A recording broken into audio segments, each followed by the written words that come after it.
Arsenal are back and with a bang.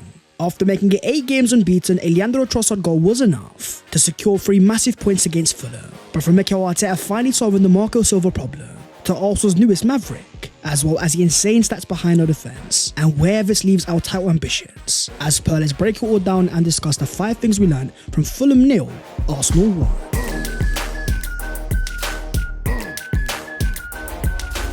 Yo, what is going on, guys? My name is Baz14. Welcome back to your boys channel, and set piece again, ole ole, top of the league, ole ole, and more importantly, so much to break down. As per, smash a like on the video if you do enjoy, and subscribe to the channel if you are new, helping your boy as we are closing into 250,000 subscribers. But starting off with the first thing, and that is Arsenal's captain star boy.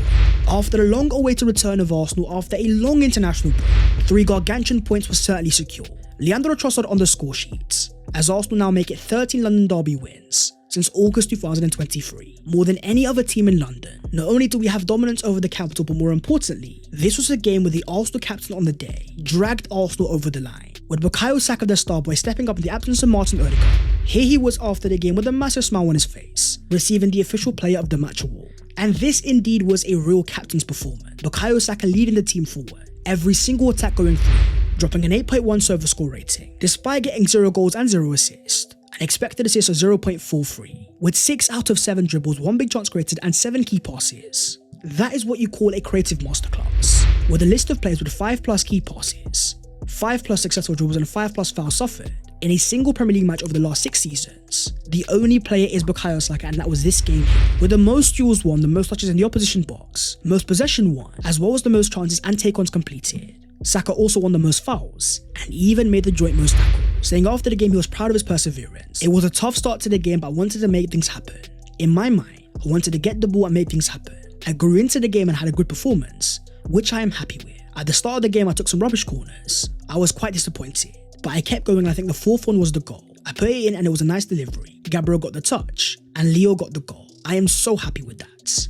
It's not the first time that we've seen Saka take the Arsenal's captain's armband and put on a real masterclass. Even at the start of 2024-25, with no Martin Odegaard, Bukayo Saka had the armband time and time again, and we saw a player really coming alive, thriving under the pressure with the idea of leading this team forward. Saka is a player that is designed for pressure, the mentality and the footballing IQ to hurt you time and time again. But despite being Arsenal's most threatening attacker of the day, and Arsenal having dominance over the XG, Fulham with 0.47 and Arsenal with 2.03, Arsenal had a whopping 63% of the possession, with 3 big chances created and 16 total shots. We still needed set piece FC to come alive once again. Leandro Trossard profiting after a superb Bukayo Saka delivery in a game that he dropped a 6.8 server score rating, one very important goal from 3 shots. Despite 0 successful dribbles and 0 accurate crosses, it was a chance of Trossard again, ole ole, being chanted by the Arsenal fan base. But more importantly, in terms of the set pieces, it started to become insane. Having already scored 7 goals from corners this season, Mikel Arteta's side have now scored 16 more goals from corners than any other team since the start of 2023-24. And if you go back to 2022-23, Arsenal have scored a whopping 50 goals from corners, miles ahead of Spurs, Liverpool and West Ham, as summarised perfectly by Jamie Redknapp and Steve Sedwell after the game. The corner was a complete mismatch. And that is what you call trademark Nicholas Yofa. The quality and the delivery might come down to the player, identifying weaknesses and what players to attack, the areas in which Arsenal are the most successful. There's a reason why Arsenal keep on scoring from corner. You'll have the rivals crying, you'll have people calling us Stoke City. But the reality is, over the course of the last 3 seasons, Arsenal have been sustainably the best team in the league by a country mile when it comes to scoring from set pieces. This is not a one-off season, this is consistent form. And so far in 2025-26, Arsenal have become even more unstoppable, scoring from set pieces consistently, and therefore securing massive 3 points. For all the talk that Arsenal have become over-reliant, you also have to focus on the other fact, the fact that we're so good at keeping the ball in the final third so often, forcing teams to give us corners time and time again. If it wasn't for the domination and the fact that Arsenal are so good at penning teams into their own boxes, we wouldn't be given the chance time and time again to hurt teams consistently from these set piece plays. But moving on to the second thing, and that is Arsenal's defensive maverick. The player in question, my friends, is Ricardo Calafiori, in a game that he might have once again started as a left back. But watch the guy's performance and what you'll notice straight away. This guy is anything but a left back. After scoring a superb goal in the first half that was disallowed from offside, can someone tell me why our left back is playing at centre forward? And even more impressively, how is he finishing at such a high level? Having seen the wonder goals he scored last season, Calafiori is a player that I would simply define as unpredictable. In a game that he dropped a 6.9 server score rating, with 1 tackle, 1 and 4 clearances, 6 ball recoveries. But in a game that he also had 2 shots on goal. With 16 shots so far this season, No Arsenal player apart from Victor Gyökeres has attempted more shots than Ricardo Calafiori this season. You then look at the player's heat map and what you notice straight away. Calafiori is not confined to just being a left back. This is a player that plays simply on the left hand side, wherever he wants and whenever he pleases. From movement in the build-up phase to impact in the final third, when you give a player of this quality license to roam, teams don't know where he's going to end up and therefore making Arsenal that much harder to predict. Calafiori might be a defender on paper, but he's offering Arsenal a lot more than just defensive security. When compared to other fullbacks so far this season, in terms of availability in the build-up pockets, as well as passes received in the build-up phase, there is not a single fullback in the league that is as far available as Ricardo Calafiori. Numbers of a midfielder, we've talked about the inverted left back, but Calafiori is a lot more than that. You think about profiles in the Premier League and across the entire world. Is there a single profile similar to Ricardo Calafiori? Because I don't know what he is, but I certainly think he's special. Likewise in the case of Jurrien Timber, after another solid 7.3 SOFA score rating, with 1 tackle won and 5 ball recoveries, 4 of 7 ground duels, as well as 2 chances created as well. When compared to Calafiori's heat map, Timber is clearly a far more traditional fullback, but he's also one at a very high standard. When you think about 2025-26 and the standout right back of the league, there's a reason why Jurrien Timber has become unanimous. The fullback that many teams look at and go, he is the best in the entire league. And when you look at the player's stats radar so far this season, you'll also see a clear evolution, where in 2024-25 Timber was certainly solid. In 2025-26, going forwards he is far more effective. More key passes, more passes into the penalty area, as well as a higher non-penalty XG as well. A fullback that we already knew was complete has somehow become even better, and more importantly with the return of Ben White on the Arsenal bench, not only to Arsenal have another option to rotate with Timber, but with the issue in the past is the fact that Arsenal didn't have other options, costing Ben White to play through massive injuries. To have now 2 fullbacks available, the quality of Timber and Ben White, Mikel Arteta finally has the luxury to rotate.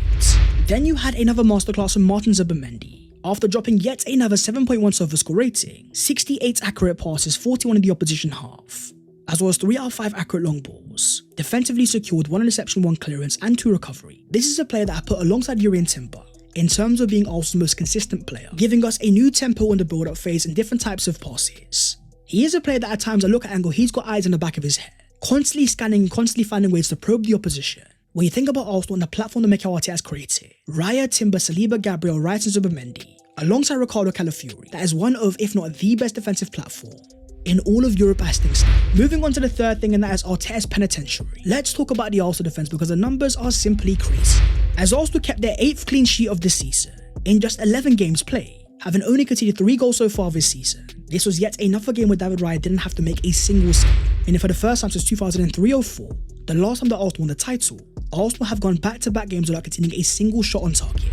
Saliba strung once again with a 7.5 SOFA score rating, 3 clearances, 1 block shot and 5 recovery, 94% of passes completed, as well as a 7.1 rating for Gabriel Magalhaes, with 8 clearances, 1 recovery and 6 out of 8 aerial duels won. He was also able to get an assist, meaning since joining in 2020-21, Gabriel is the only centre-back to be directly involved in 20 Premier League goals now. With 18 goals and now 2 assists, the numbers themselves are starting to get scarier, not for Arsenal. Arsenal are locking off teams time and time again. In fact, after scoring in the 50th minute in this game, Fulham were only able to make a single shot for the rest of the game. Having built a side of defensive superiority, it gets to the stage where you start to wonder that if Arsenal can finally get themselves over the line, in what conversations do you put Gabriel Magalhaes or William Saliba? Because numbers-wise over the past 3 seasons, these guys have been near invincible. When you look at this graphic here, here's where the stats get really impressive. In terms of attacking sequences with box entries, as well as defending teams entering our box, Arsenal are by far the best team in the league in not only getting into the opposition area, but stopping teams getting into theirs, finding more and more of a balance and miles ahead of any other opposition. When you've got this level of defense starting week in, week out, we're not even talking about Miles Lewis-Skelly anymore. And how can you forget Christian Mosquera? We all know about the Invincibles, but if Arsenal, dare I say, get over the line, could we become the Untouchables? It is just a joke, it is a bit premature, but you know what, your boy's getting just a little bit excited. Moving on to the fourth thing, and that is Gyökeres struggles once again. Having now gone 7 Arsenal games without a goal. After the game at subscriber Jamie Redknapp, Gyökeres is a battering ram. In a game that he dropped a 6.2 SOFA score rating, with 3 shots on goal and 2 on target, 20 touches all game and 1 successful dribble, having completed 5 passes out of 9. It was a game that he had a few slight opportunities, hustling and bustling once again, trying to cause as much problems as possible, but once again they play with a lot of huff and puff, without firing the ball into the back of the net. You then force forward to the potential Arsenal penalty, given by the referee but taken off by VAR.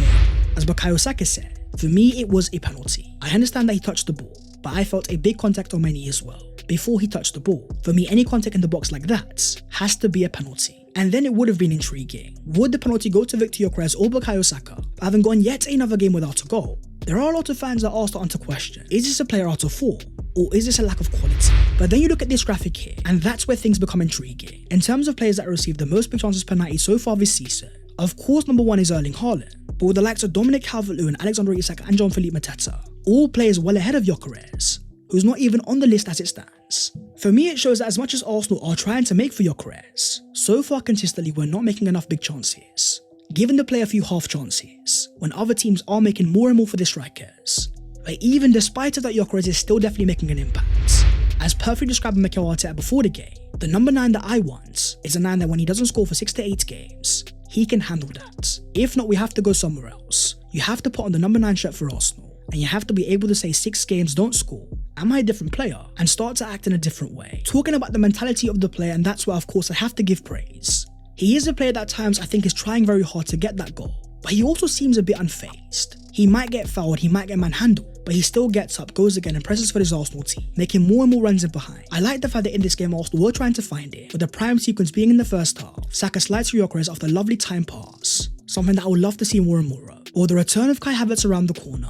Mikel Arteta confirmed before the game, Havertz wants to break every timeline for his return. Competition is about to get faced for Gyökeres. But then you had the performance of Eberechi Eze dropping a 6.7 SofaScore score rating, playing in the Martin Odegaard role with only 1 key pass all game, 1 accurate cross, and only a single shot. It was far from a masterclass, and you could see the elements of what Arsenal were missing, and the Martin Odegaard type of player to drop deep and help Arsenal build going forward. But that's why I'm looking less at Eberechi Eze and more on how Mikel Arteta was using it. Eze is a more natural number 10 that needs to be given freedom, roaming that final third to find the best area to hurt the opposition. If you want a profile similar to Martin Odegaard, that's what I'm looking more towards Ethan Nwaneri, more of a link player that can connect your defense to your attack. As Mikel Arteta said on Eze, I think he had his moments today. He put Victor in once or twice in really good spaces, and maybe if he could have finished, it would have been looked at a little bit different. But I'm very happy with what he's doing. He's more used to probably attacking open spaces and breaks, and facing and carrying the ball with space in front of him. We can use him in different positions, and today we used him on that one, and we will carry on trying to improve. Moving on to the 5th thing, and that is Arsenal's evolution. After 3 more gargantuan points were secured, Arsenal have now gone 8 games unbeaten, with only a single loss all season, defensively the best team in the league by a country mile, after wins against Man United and Leeds to start the season, then a 3-0 victory against Nottingham Forest. You look at the last 3 league games, the wins against Newcastle, West Ham and Fulham, and here's where things get a little bit exciting. 3 games that in last year Arsenal were only able to pick up 1 point. This year we have got 9 points out of 1, having now picked up 7 more points than the corresponding fixtures last season. Hurdles that we couldn't climb last year we are now starting to get over. Fulham was a team that in back-to-back years Arsenal had gone to and failed to win twice. So yesterday was scrappy, it was not a sublime performance. Yes, it might have been yet another set piece, but scoring that goal, keeping the clean sheet and winning the game was always going to be the most important aspect. We are not here to have a perfect season. We are here to get over the line, as Arsenal become the first side to have 10 different goal scorers in the Premier League this season. From Victor Gyökeres to Bukayo Saka, Timber, Calafrio-Zubimendi, Rice, Marino, Martinelli, Magalhaes, and now Leandro Trossard. We aren't the team that makes the most chances, but we are the best by a country mile out of possession. We know how to lock teams down time and time again, and we don't concede needless goals. Going forwards, there's definitely room for improvement. But with the return of Kai Havertz and Martin Odegaard, they are still parts of this Arsenal team that will play a part this season. But what gets me really excited, the fact that we had such a hard start to this season, yet coming out of the top of the Premier League, it shows me signs of evolution and improvement. On a day when Man City also won 2 goals to nil, as the robot Erling Haaland scored 2 goals once again, having now scored in every game so far this season, apart from Nando's FC. City were able to go top but only for a moment, because after another massive victory for Arsenal, that is now 19 points out of 8 possible games, top of the league and set to stay there for the weekend. As Bukayo Saka says 3 weeks ago, we went to Newcastle, and if we lose at Newcastle, the Premier League is over, and that's the narrative. That's the demand in this league, so try your best and win as many games as you possibly can. All the focus now turns to tomorrow, of course, at Anfield, as an out-of-form Liverpool welcome Manchester United, and you start to wonder after back-to-back consecutive league defeats, could Ruben Amorim's Manchester United provide Mikel Arteta's Arsenal a massive helping hand?